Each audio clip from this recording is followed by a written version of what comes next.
Good morning. It is what? Wednesday. It's Wednesday. I just want you to know. Just in case you forgot. Or you might think it's Thursday, or you might think it's Tuesday. It is Wednesday. I hope that you're having a great start to your morning, whether you are getting up to go to work, whether you are watching the replay, whatever it is, I hope you're having a great start to the day. I'm always hitting share to group right now when I am talking. Maybe the phone is shaking a little bit. I'm just trying to get it to go to my group, but Facebook. Okay. So since it doesn't look like it's going to share to group this morning, there it is. I knew you could do it. Okay. Good morning, Caitlin. Okay. So okay, let me say the things. If you want to watch the other videos, they're on my YouTube. The link is in the bio. If you want to listen to my podcast, the link is in the bio. If you find value in anything that you watch or do today, whether it's from me or anybody else, like, share, comment, leave a message, subscribe, whatever modicum of thing you are watching this on. If it's on the podcast, if you go watch that or whatever, listen to that. You can't watch it. Listen to that. Be sure to leave a review. The only reason that I tell you all these things is because people have said, say this so that your videos show up. I don't know what shadow banning is, and I try not to pay attention to all that, but I'm just listening because I feel like God gives me strangers and people to tell me how to do things in a better way so that, so that his message gets out. Okay. All right. So here we go. Today I'm in Psalm 24 still. 25. Nope. I'm in Psalm 25, part 3. Okay. Good morning, Amy. And, I read it a few times. And what really stuck out to me was, look upon my affliction and suffering, take away all my sins. God forgives us. I mean, you might be watching this, you might think, oh my gosh, but see, I've done things.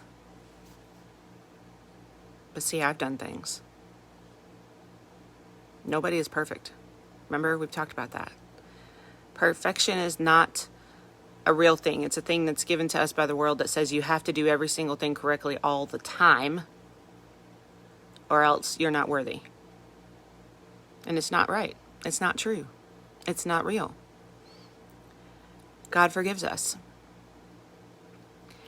And something that for some reason has been laid on my heart to speak about in this moment is that there are a lot of consequences to the actions that we take, the decisions that we make, right? There's free will, right? God gives us free will. He says, I'm going to give you the freedom to make the choices. And so every time you come to a road, every time you come to a corner, a fork in the path, you have a decision to make. Which way do you want to go? You want to go to the left? You want to go to the right? Do you want to do the thing? What do you want to do? And we talked about the greener pastures and the cheap fixes. Which way is right for you. Sometimes it might seem murky, but if you really stop and think before you run head first and give yourself time to reflect, take your temperature, talk to Jesus, he's going to lead you. Talk to him with an open heart, ask him with an open heart, he's going to lead you. But when you run with the fury of your desires and the fury of your humanness, generally we choose the wrong path. And sometimes that wrong path takes us to a place where we feel like we can't turn around. The next fork in the road is not a fork of Jesus or the wrong path. It's a fork of the wrong and more wrong. And we continue down those paths, whatever they look like for us. And eventually, okay, let's just take this take me as an example. Eventually we turn around and we will realize, what are we doing? We know that Jesus loves us. We know that he will have mercy on us. We know that all of a sudden there's this clearness of mind. We know that he will give us what we need. We know that he will forgive us, right? All we have to do is ask. But the thing about it is, He forgives you. But there are still consequences for our actions here on this earth. And though you are forgiven, there are still amends that have to be made. Whether that's saying I'm sorry, whether that's making sure that it's not done again. But way down the line, okay? Way down the line, somebody could find out. Whatever it is that you're scared of them to find out, whatever it is that you've done that you feel like if somebody found out they would hate you for, whatever it is, somebody will find out. And say that happens. And maybe that's somebody that you respect. It changes their opinion of you. Maybe that's somebody that then goes and, I don't know, does something different. Maybe takes an action that they wouldn't have taken before had they not known. Maybe it causes a relationship of yours to break up. Yes, that does happen even when we are forgiven. Because one, humans are not perfect. So you can look at somebody all day long and say, I've been forgiven for this by Jesus. But they can feel so hurt, so attacked, so whatever, that maybe they don't turn around and forgive you immediately. Or maybe they'd never do. That's on them. Okay, that's on them. Hi, April. But the actions that we take here on this earth have consequences that fan out. Ripple effects that happen. That's why when you do good now, those ripple effects happen. That's why when you take your first steps in on Jesus's path for you, those ripple effects happen. Ripple effects happen for everything. But there are still consequences that have to be sometimes dealt with. And my advice to you, okay, even if you've been forgiven by Jesus, which you have, even if you've asked for forgiveness and he knows that you are working to never do that again, he knows that you are working to be the best version of yourself, he knows that you are working on walking the path that he has given you. Remember, there's obstacles. That doesn't mean stop. That means walk through, process, right? Now, my advice to you, when those consequences come up and you're like, oh, I thought this was over, face them head on. Do not run away and hide from them. Because the thing about it is, you have confidence that you have been forgiven. But we know that our actions affect people in different ways. Now, you have been forgiven. Nobody can hold it over your head. They can't say, well, you're blah, blah, blah, blah, blah, blah, blah, and do their own little judgment. If they do that, that's on them. If they can't forgive you, then that's on them. You can release them and pray for them. But realize that those consequences do come. And don't feel thrown off your path when all of a sudden they pop up. Because Satan is going to do what he can. Okay, look, he's going to do what he can. Don't feel like he's never going to try. Because he is. He is a loud dog on a leash that is barking, right? And he wants you to get as close to him as possible so that he can bite you. And the more things, the more obstacles that kind of happen that push you maybe closer to him as opposed to you walking through them on your path, the louder he gets, the louder he gets, the louder he gets, and the more he might be able to pull you off of your path. So don't allow that to happen. Face the consequences of the actions, whatever they are, whenever they were, head on. And deal with them. You will show God in those moments that your growth is a real thing. That you are asking for forgiveness is a real thing. That you are being forgiven in his mercy. All of these things matter to you. You're not going to shrink away and hide from it. Yeah, it sucks.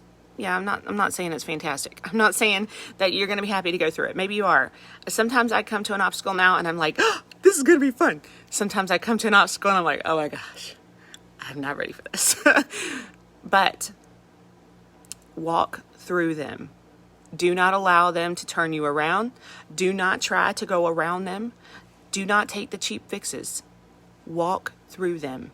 Grow through them. Okay? All right. So that's what I want to talk about today. But there's another thing. There's something I want you to know. You really were made for more than this. Okay, think about those words. All right.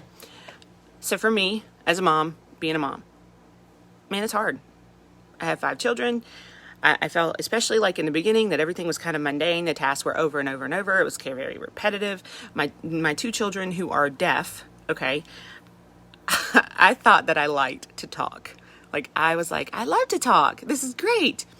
And then I had 2 children who were deaf who got cochlear implants. And you have to literally say every single thing that you are doing all the time to them, because they've missed an entire year outside of the womb. Not only that, 10 months, I guess like 8 months, when the hearing develops, inside your womb of hearing. You know, a hearing child who comes out of the womb hearing perfectly, they have heard inside your womb all the noises. They have heard for a year or more before they start speaking all the noises, all the words, all the things. But a child with cochlear implants, a child who is deaf, may not have heard those things. And our children did not. Hearing aids did not help them. And so when they got their cochlear implants at 1 and they were able to get into the speech banana where they could hear all the sounds, I had to speak. Whoo, Kristen, talk. Tell them everything you're doing, from the folding the laundry to doing the dishes to doing this to doing that to doing this. Stay close to their ear. Make sure you repeat it. Make sure if they don't say it right, you repeat it again. Say it over and over and over and over and over. And I'm just going to tell you the story because it's the best story of my life. Well, one of them. Okay, we're sitting there. And this is how I know that the repetitive tasks, even though they're hard, okay, this is how I know that they work. We're sitting there, we're eating grapes one day, right? I'm handing a grape to my son. I'm talking to my husband. And his word for more at that point was ma. Every time, ma. And so every time I hand it to him, it's more. Now, I mean, this is a normal hearing thing as well, right? But when you have a child who has been deaf, it takes a little bit more time for them to develop the word that they are using. Anyway, okay. So here I am, just handing the grape, ma, and I'm going more. And I'm just talking to Jamie, not even, all of a sudden, the boy comes out and he goes, more. I freaked out. Like, I was like, oh my gosh. And it was such a freak out that he literally opened his mouth and the grape fell out. Glad he didn't choke on it, okay? But it was just such a moment of, holy crap, all of the mundaneness of me talking to him and telling him this over and over and over and over and over. All of a sudden, it worked. All of a sudden, he said it. Now his next word was ma. But it doesn't matter, because right in that moment, there was the light at the end of the tunnel. And that's what we have to look for. And that's what I had to train myself to look for as a mother. Okay, the light at the end of the tunnel. There are flashes of them here and there, right? And we have to hold on to that, because we know that we are doing the right way. We are doing the right things. But sometimes we can feel like the mundaneness of every day. Get up, make breakfast, whatever else, homeschool. This is just stuff that I do. Get up, make breakfast, homeschool, work, do dinner. I mean, anybody else been asked for dinner? Ask if it's time for dinner at 8:30 in the morning. What's for dinner today? I don't know. Okay. There's lunch in there somewhere. There's snacks in there somewhere. There's cleaning up. There's sweeping 1,500 times. There's wiping the blinds down because somebody threw food on them. You know, there's whatever there is. There's changing diapers. There's wiping bottoms. There's all of the things that we feel like are mundane. And maybe in those moments you feel like, oh my gosh, I was made for so much more than this. And this is so hard. How do I deal with this? And then you say, I shouldn't think like that, because these children are a blessing and I'm a mother and that's a blessing. Now I feel bad for thinking like that, but look, stop it. Okay? Just stop it. When you come into those thoughts, let them pass into your head and let them pass right on out.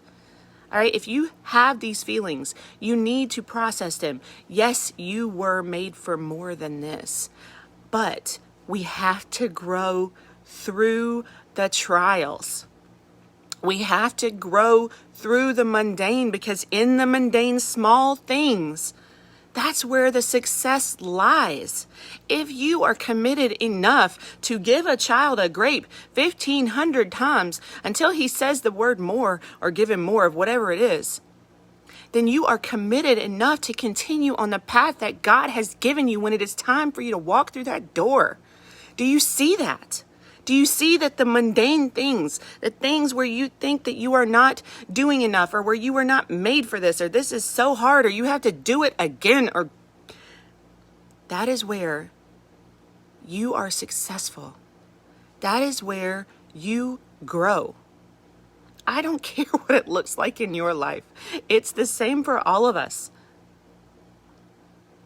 So rejoice in the mundane. Yes, you are made for more, but you have to grow into it. If you get it before you are ready, you will lose it faster than you got it. Do you want to lose it faster than you got it? And not only that, our journey is not complete until we reach heaven. It's not complete until we reach heaven. You were made for the garden. And I'm going to read this to you. No, you're not the only one, April. Oh, that's a question I can be asked at 8:30 in the morning 5 different times. Okay. You're on your way home. Oh, yes. You were made for more. More than worry. More than the worry, the weariness, the what has got to be done. You are made for more. More of Jesus. More of his presence in your life. More of all he has to offer. Joy, hope, peace, grace, goodness. And right there in the middle of all of it is you. Beautiful you. Deeply loved, chosen, called, and on your way home. To the one who cherishes you so much more than your heart can even know. So yes, you were made for more. Do not tamp down your feelings. Do not be your own worst enemy and make yourself feel bad for how you feel. But when you have them, let them pass through. Turn it around. Flip the script. Rejoice in the mundane, because in the mundane is where the success lies. And I am preaching to the choir here, because I have had the same thoughts and worries and fears and sadness and just feeling trapped. But if somebody had told me, if I had read this and somebody had told me and shown me how to flip the script, I would have done it. So don't watch this video and say, well, she doesn't know what she's talking about. Don't feel like, well, need to push this away, because that is just Satan trying to keep you from the truth. Okay? That is just him trying to keep you from learning whatever it is you need to learn right now. Fight through that and listen. Think about it. Think about the mundane tasks that you do every day, and how very tempting it is to just not do it, or to just give up on it, or to just be frustrated with it all the time. Think about that. And then flip that script. This is where the growth lies.